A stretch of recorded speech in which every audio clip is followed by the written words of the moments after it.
Okay, I wanted to do a couple of temperature conversion problems for you.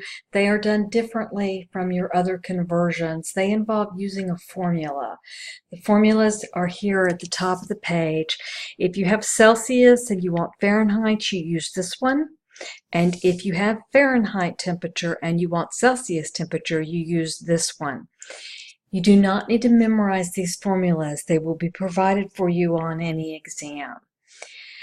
So our first problem is a person with hypothermia has a body temperature of 34.8 degrees Celsius. What is this temperature in Fahrenheit? Well, we're starting with Celsius temperature, so we're going to use this formula of the equation. So the temperature in Fahrenheit is going to be equal to 1.8 times the temperature in Celsius plus 32. All we need to do is where we have the temperature in Celsius, we're going to insert the temperature from the problem.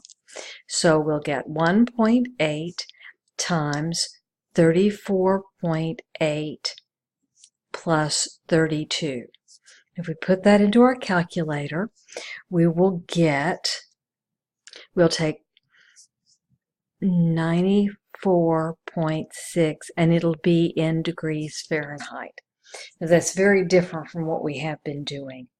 So let's do one going the other direction.